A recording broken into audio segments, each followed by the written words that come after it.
Carly. Hey, Wade. Today we're going to talk about random variables. And these aren't the random variables that you may have heard about if you're a Python programmer. These are random variables that you've used a lot, Carly. What do you think of as random variables before you became a data scientist? Yeah, so random variable is a term used in statistics to describe a variable that the outcomes are generated by a chance process.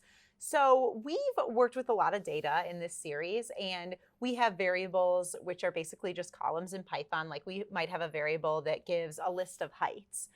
Random variables are slightly different. They're variables, again, that are generated by a chance process. So like if we look at rolling a die, the outcome when we roll a die could be a random variable because every time we roll, we have a different outcome and then there's a probability associated with it. And in fact, mathematically, we represent a random variable usually as a capital letter. And so the random variable for a dice, I might represent as the capital letter D. And then the probability of this random variable is often denoted as a table.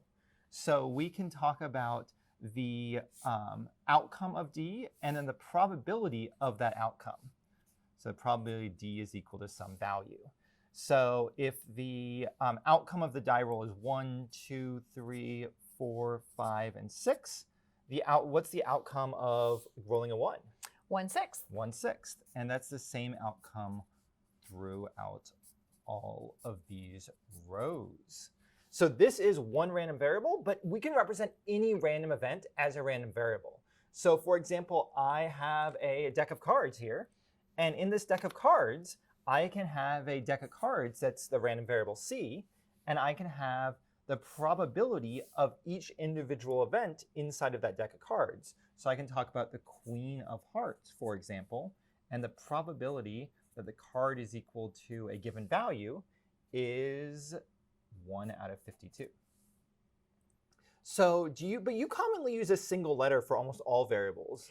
Yeah, so in statistics, we often use the capital letter X to represent a random variable.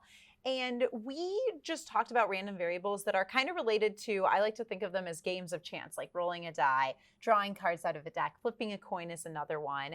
And that's what we're going to start with. We're going to start with talking about games of chance and looking at all of the outcomes and their associated probabilities. And then as we dive more into the statistics side of random variables, we're going to look at sampling actually from a distribution and randomly picking either people or values and look at how those map to random variables as well. The last bit to talk about random variables is what we've done so far are what are known as discrete random variables. So there are discrete events that can happen, and they don't always have to have the same probability. For example, this X might be a random variable that represents the outcomes of weather, for example. So it might be sunny 70% of the time, cloudy maybe 20% of the time, and raining 10% of the time. So here we still have discrete random variables because there's 3 discrete events, but the probabilities are not the same. Now it's more likely to be sunny than it is to be cloudy or rainy.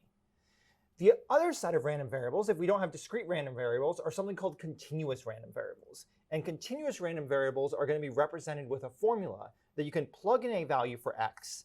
And this value of X is going to be able to be computed for any point.